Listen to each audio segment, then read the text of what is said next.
Merci Monsieur le Président, merci Monsieur le rapporteur. Je voudrais moi aussi faire un petit rappel en arrière, un petit retour en arrière. Je voudrais d'abord remercier le secrétariat pour le travail qu'ils ont fait par rapport aux amendements. Après les erreurs dramatiques de traduction dont mes amendements ont fait l'objet. J'aimerais bien, Monsieur le Président, que cette question soit abordée en réunion de coordinateurs. J'ai déjà eu à subir ça en commission droit et je trouve totalement inadmissible que des amendements soient mal traduits, qu'il y ait des contresens et qu'il y ait même eu des échanges d'amendements. Certains amendements ne correspondaient même pas à ce que j'avais écrit. Donc je pense que ce genre de choses n'est pas acceptable pour les parlementaires que nous sommes, si nous ne pouvons pas travailler. Je sais qu'il est très tentant pour certains de vouloir travailler tout en anglais. Mais moi, je pense que c'est dramatique de vouloir travailler tout en anglais, y compris au moment où on a une montée de l'anti-européisme primaire. Si on veut que les citoyens européens s'intéressent aux questions européennes, il faut leur parler dans leur langue. Donc moi, je continuerai de m'exprimer en français et je continuerai de râler quand les traductions ne me conviennent pas. Mais je remercie encore une fois le secrétariat pour sa réactivité. J'en reviens au fond de l'affaire. Je voudrais revenir un petit peu en arrière, notamment en 2014, quand le code des visas nous a été proposé.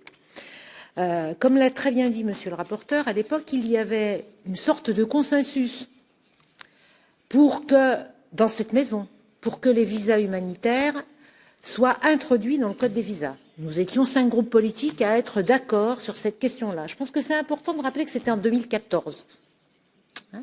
Depuis, il y a eu la fameuse crise dite migratoire de 2015-2016. Je dis la fameuse crise dite migratoire parce que je continuerai à dire et à répéter que l'Europe, l'Union européenne n'est pas confrontée à une crise migratoire, mais à une crise de l'accueil, et notamment une crise de l'accueil des réfugiés. Chaque année, 2 500 000 personnes rentrent régulièrement sur le sol de l'UE. Le problème, comme l'a très bien dit le rapporteur, c'est que certains ne bénéficient pas de ces possibilités de voies régulières pour venir sur le territoire de l'Union européenne et que nous avons des pays qui sont confrontés à des situations intenables. C'était le cas de Malte, c'est le cas de l'Italie, de la Grèce, mais maintenant de l'Espagne, puisque les routes se déplacent. Nous ne lutterons jamais contre les trafiquants en fermant les routes. En ce moment, on le constate, il suffit de reprendre les chiffres que le HCR vient de publier. Les nombres de traversées, si on compare à 2015-2016, a diminué par 10, 12. Le nombre de morts augmente. Le nombre de morts augmente. Si je prends les chiffres du HCR, une personne sur 18 aujourd'hui qui tente de traverser la Méditerranée meurt dans la mer Méditerranée.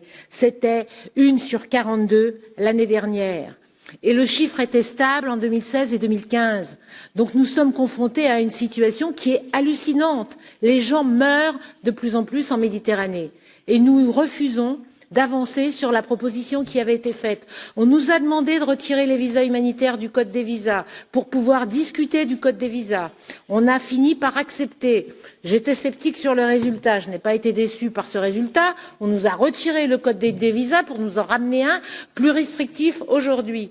Alors je ne sais pas à quoi jouent un certain nombre de groupes dans cet hémicycle.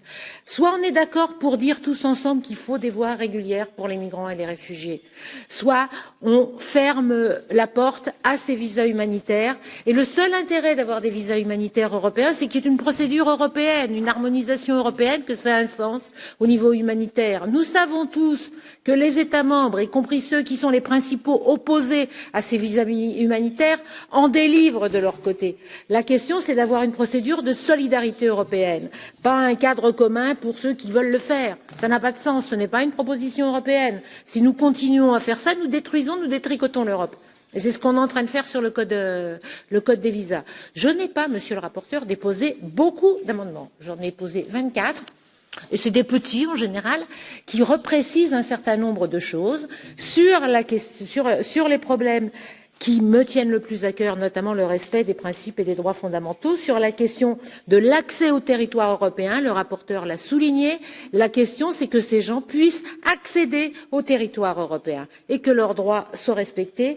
Et je terminerai en disant que notamment, Quand ce sont des personnes vulnérables, je voudrais redire ce que nous avons entendu la semaine dernière par le HCR, qu'il y a actuellement 8000 personnes qui sont coincées à Tripoli au milieu des combats entre les différentes milices. Tous ces gens sont des gens qui ont fait l'objet de trafic. Tous ces gens sont des objets qui ont fait de trafic. Pourquoi ils sont coincés à Tripoli? Parce que les États membres de l'Union européenne n'ont pas tenu leurs engagements par rapport à ce qui avait été fait en matière aidez-moi, par relocalisation.